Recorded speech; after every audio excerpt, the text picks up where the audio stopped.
नमस्ते। आज जो हम पढ़ेंगे मानव आहार नाल या मानव पाचन तंत्र। तो देखिए हमारा जो पाचन तंत्र है वो काम कैसे करता है, इसके कौन कौन से भाग होते हैं वो हम जो है आज इस टॉपिक में पढ़ेंगे। अगर देखना इसके कुछ भाग होते हैं, इस आहार नाल के हमारे क्या क्या भाग होते हैं। हमारा मुंह, गिरसिका, अमाशय, छोटी आंत और बड़ी आंत और गुदा द्वार, ये इसके क्या होते हैं, भाग होते हैं। इनके कुछ कार्य होते हैं, उन कार्यों को हम देखेंगे। जो हमारा पाचन होता है वो इन्हीं की मदद से हो पाता है। हम जो भी खाना खाते हैं इन्हीं की मदद से जो होता है हमारा क्या होता है, वो खाना पच पाता है। तो देखना, हम सबसे पहले जब भी हम कोई अपना पसंदीदा खाना खाते हैं तो क्या होता है, हमारे मुंह में क्या जाती है, लार बनती है। तो वो लार कैसे बनती है, हमारे मुंह में कुछ लार ग्रंथियां पाई जाती हैं। तो पहले हम उन लार ग्रंथियों को पढ़ेंगे, उनके कार्य क्या होते हैं। तो देखना, तो हमारी जो लार ग्रंथियां होती हैं इनके देखिए काम क्या होते हैं। तो मुंह को चिकना बनाते हैं। तो हमारा जो मुंह चिकना रहता है वो किसकी वजह से रहता है, हमारा मुंह लार ग्रंथियों की वजह से रहता है। और ये भोजन को निगलने में मदद करती हैं। जब भी हम खाना खाते हैं तो उसको निगलने में क्या करती हैं, मदद करती हैं। भोजन को क्या कर देती हैं, चिकना कर देती हैं। जिससे क्या होता है, हमारा जो खाना जो भी हमने खाया वो क्या होता है, वो हमारे आमाशय में चला जाता है।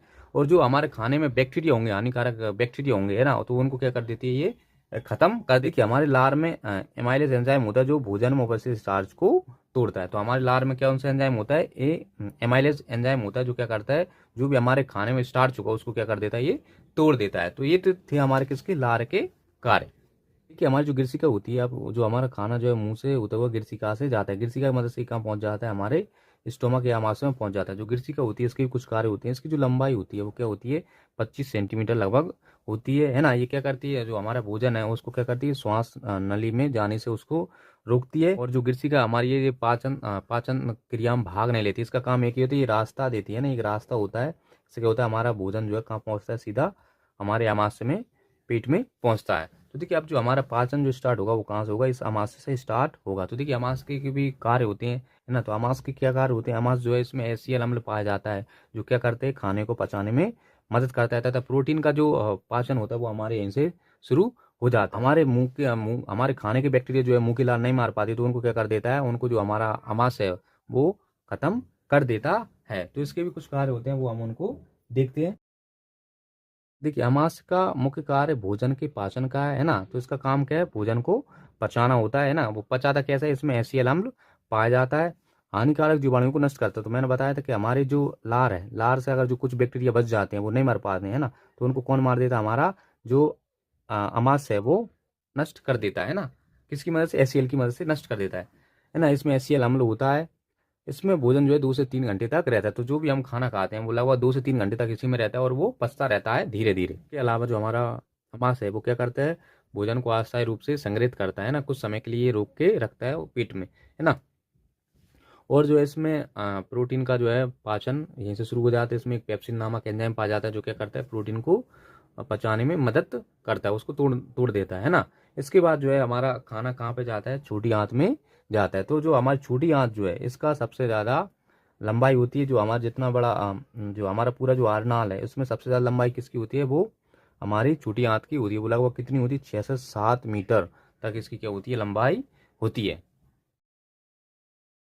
हमारी छोटी आंत के जो कार्य होते हैं वो क्या होते हैं, इसका मुख्य कार्य क्या होता है, पोषक तत्व और पानी को अवशोषित करना होता है ना। तो देखिए जो भी खाना यहाँ से देखना, जो भी खाना जो पेट में पचा था वो कहाँ पे ट्रांसफर होता है, वो हमारा यहाँ पे ट्रांसफर आ जाता है। मतलब छोटी आंत में क्या होता है, वो आ जाता है ना। और जो हमारे खाने का पूर्ण पाचन होता है वो यहीं पर होता है, छोटी आंत में।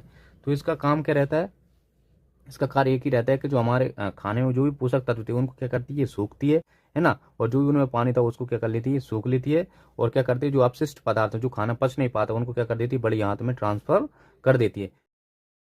अब जो हम बड़ी आंत के कार्य देखेंगे, तो हमारी जो बड़ी आंत होती है इसकी जो लंबाई होती है लगभग 1.5 मीटर या 5 फीट। वो हमारा छोटी आंत से जो भी खाना बिना पचे हुआ जो पच नहीं पाता है, तो वो उस खाने में से क्या करती है, ये पानी और लवण को क्या कर लेती है, सोख लेती है। तथा उसको क्या कर देती है, ठोस बना देती है ना। ठोस अपशिष्ट मल में ये क्या कर देती है, उसको बदल देती है। और जो होता है मल को हम शरीर से बाहर निकाल देते हैं। तो ये होता है हमारी बड़ी आंत के जो होते हैं कार्य होते हैं। कुछ कार्य नहीं होते, क्या करता है, जो भी हमारा अपशिष्ट पदार्थ आया तो उसको क्या करती है, ठोस बनाती है। तथा इसको क्या करते हैं, मल के द्वारा मल को है शरीर से बाहर निकाल देते हैं। हमने जो है आमाशय, गिरसिका और जो लार के उसके कार्य देख लिए है ना, छोटी आंत बड़ी आंत के कार्य देख लिए। अब यहाँ पर देखना ये 3 चीज़ और बची हमारे, क्या गाल ब्लेडर और हमारे क्या लीवर और पेनक्रियास, इनके भी कार्य होते, ये भी जो है पाचन क्रिया में महत्वपूर्ण भूमिका निभाते हैं। तो देखना हमारा जो गाल ब्लेडर, इसके हम कार्य देखते हैं। तो देखिए जो गाल ब्लेडर होता है इसको हम पित्ताशय बोलते हैं हिंदी में। इसको एक ही काम रहता है, ये क्या करता है, पित्त को संग्रहित करता है ना। पित्त क्या होता है, एक गाढ़ा तरल पदार्थ होता है जो वसा को पचाने में हमारी मदद करता है। बस पित्ताशय का काम एक ही है, गाल ब्लेडर का, ये क्या करता है, पित्त को स्टोर करके रखता है ना। और जो क्या होता है, जब पाचन क्रिया होती है तो ये क्या करता है, इसको यकृत में छोड़ देता है। उसके बाद जो है अब हमारा क्या है, लीवर। देखना लीवर के क्या कार्य होते हैं। इसका मुख्य कार्य छोटी आंत से अवशोषित पोषक तत्वों को संसाधित करना होता है तथा यकृत से निकलने वाला पित्त वसा और कुछ विटामिनों को पचाने में मदद करता है ना। तो पित्तरस कहाँ पर बनता है हमारा, एक क्वेश्चन पूछा जाता है पित्तरस कहाँ पे बनता है, तो पित्तरस कहाँ पे बनता है, आपका यकृत में बनता है। स्टोर कहाँ पे होता है, ये हमारे स्टोर होता है गाल ब्लेडर पित्ताशय में, ये स्टोर होता है। इसके अलावा इसके और भी कार्य होते हैं, है ना। ये क्या करता है, पित्तरस बनाता है और लीवर को जो है रक्त से हानिकारक पदार्थों को निकालता है। और लीवर रक्त शर्करा के स्तर को नियंत्रित करता है और ये हमारे रक्त के थक्के बनने में मदद करता है। कौन, लीवर, ठीक है, ये ध्यान रखना। तो ये थे हमारे क्या, लीवर के कार्य। अब जो है हमारा लास्ट बचा है पेनक्रिया। अब पेनक्रियास के क्या कार्य होते हैं वो देखते हैं हम।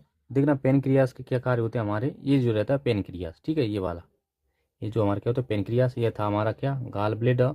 और ये जो था पीला पीला, ये क्या था हमारा, लीवर था। अब देखना हम क्या देख रहे हैं, पेनक्रियास। पेनक्रियास को हिंदी में क्या बोलते हैं, अग्नाशय।